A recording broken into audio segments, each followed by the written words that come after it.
Got a bigger problem than that, Martin. You still got a hell of a fish out there with a mouth about this big. And there was no such smell in that scene until I did it.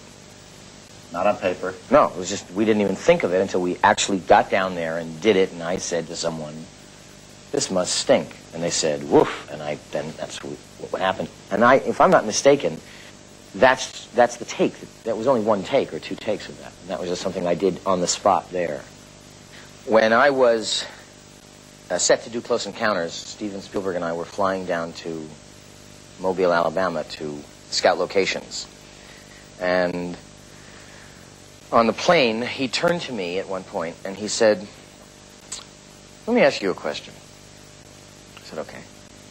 He said, do you remember when we were shooting Jaws and we were out in the ocean in 6-foot swells, we were all getting seasick, and the shark didn't work, and there was no shark, and I said to you, now you got to say, look at that shark. And whoa, what a shark that is. Let me ask you a question. I said, what is it? He said, you ever feel stupid? I said, what are you saying? He said, I felt so stupid making you say those things. I mean, there was no shark. And you and Robert Shaw and Roy had to go, whoa, look at that shark. You ever feel dumb? I just felt so stupid. I said, don't ever say this to me again, Stephen. You're an authority figure. And what about Close Encounters with this giant spaceship that's not there? The name of the book that I will never write is, Stephen, have they figured out yet what I'm looking up in awe at? You know, that's the thing about it. You know, when you're a little kid and you play Superman or you play the Lone Ranger, you either get a little 6-gun and you go bang, bang, bang, bang, bang, bang, or you raise your finger and go bang, bang, bang, bang, and then if you're playing Superman, you go and you walk around the neighborhood doing that. And you believe you're Superman. Now, you don't believe you're Superman, or again, you go into an insane asylum. But you are playing Superman, and that's your suspension of belief. As if you were Superman. As if. And that's what acting is. Acting is play acting. Acting is, there's a shark out there, and he's got a mouth that big, and he's coming toward you right now. And play act. Whoa! You know? Or there's a spaceship landing. And I'll tell you something. No matter what we did during the course of that film, Close Encounters, to look up at nothing and go, whoa! When I saw the movie, I went to Stephen and I said, Stephen, if I'd known what it looked like, I would have done it differently.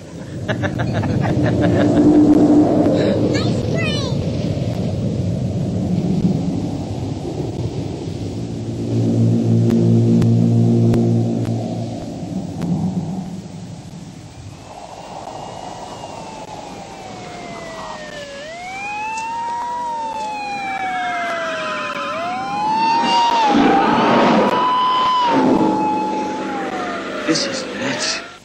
Can one generalize on that? Do you think that being a child is important to an actor? Well, certainly you have to be willing to be childlike. I think that's something I have willy-nilly in me. Certainly it got me the part in Close Encounters. It was exactly that Stephen needed. It was exactly that I reminded him that he needed in order to get me the part. I mean, I was bad-mouthing every actor in Hollywood in order to get that part. And when I said to him, you need a kid. You need someone who can be a child. He said, you're right. Then he hired me. I also, though, think that what people respond to in film, especially when it comes to male movie stars, is, in differing ratios, a combination of little boy and macho male. Gary Cooper and Clint Eastwood and Burt Reynolds and Cary Grant and Henry Fonda and Jimmy Stewart and it goes on, have, if you watch them closely, a combination of adult and little boy.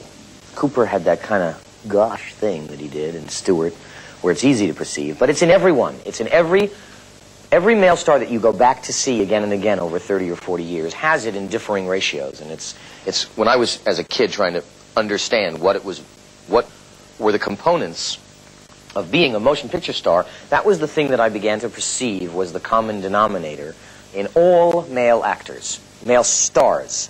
To be there with all your defenses down. I don't do anything. I don't, and that's where I say before, I don't find that moment in my past. This is not I don't find Richard's moment. I find Moses' moment. I think about Lila Shea. Play the scene as written. And it happens to me because I am Moses. Now, there are other actors who do it with much greater facility than I do, I will tell you. And there are times when it is not, on my part, a totally honest moment. In other words, it's one thing to have the facility to have tears and to have all of that emotion really boiling within you and show it all. Sometimes it's not there, but you know what the picture of it is, and so you act it. You know, there was an interview once with Brando, and he was saying, oh, acting is easy. And he said, I'll tell you, this is what I mean. And he burst into tears. And he burst into tears so violently that the guy who was interviewing him thought he was having a breakdown. And in the middle of it, he went, now, you see that? Anyone can do that. Now, the fact of the matter is not anyone can do that. Marlon Brando can do that, and he should be honored for that.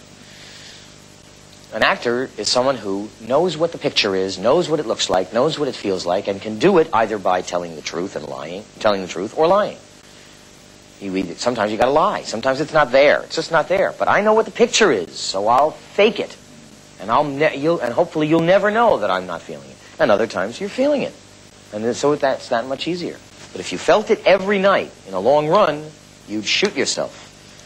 How do you draw the line between those? Commit 100% and yet save some percent to work with. Well, that's the difference between sanity and insanity. And insanity has no relationship or place in art. I had a friend who is now dead, who was doing a performance as John Proctor in The Crucible. And the night that I saw it, I went backstage and I was congratulating him on how well he did that night. And he said, Richard, I saw it. I actually saw it. I said, what? He said, I saw the fourth wall. I said, what? He said, I saw the wall, and I saw the pots hanging on the wall, and I saw the bricks, and I saw the fireplace, and I said, go to a psychiatrist. I said, that's not art. That's craziness. That's sick. I'm an actor, and I work within my art form. And if I don't know the difference, I belong in the loony bin. And that's part of the haiku of working as an actor. If I once forget that I'm an actor, then I belong on the Twilight Zone and not working in the real world. And not as an actor. That's right. Leads me to another question about the same character. You're given a script and you look at it. Do you then have a vision or an image of what that character is supposed to look like and what he wears, and how does that come to you, and how do you implement that? For the most part, when I read a script, I will, in a sense, see the character. Mm-hmm. Now, depending upon how clear-headed I am and how far along I am in my vision of him, I will see, sometimes, literally what he's wearing.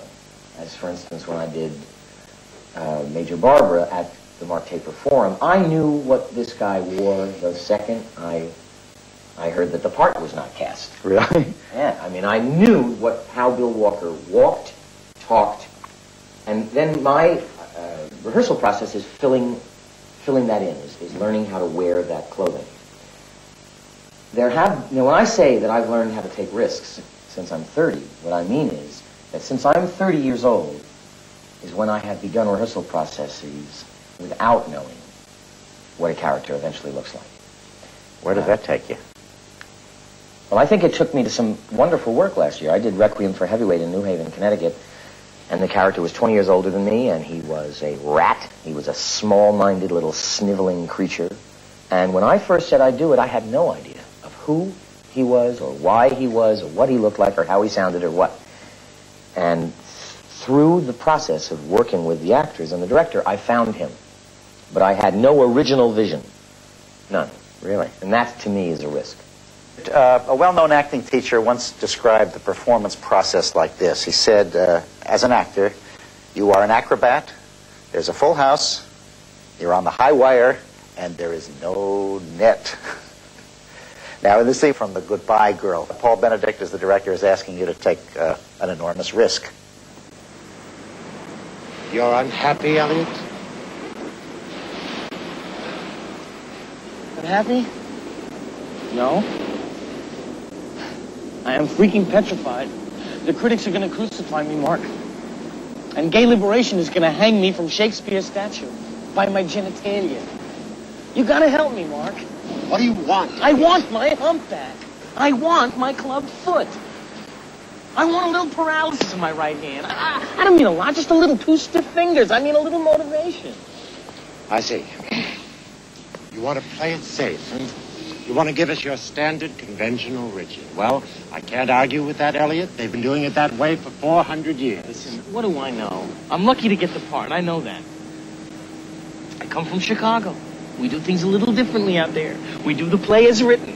That doesn't go over in New York. Terrific. I respect you, Mark. I do. You've done off-Broadway. I haven't. I'm not a quitter. You want me to do Richard III like Tatum O'Neal, I'll do it. Just don't let me look foolish out there. And you feel foolish. I feel like an asshole. I passed foolish on Tuesday.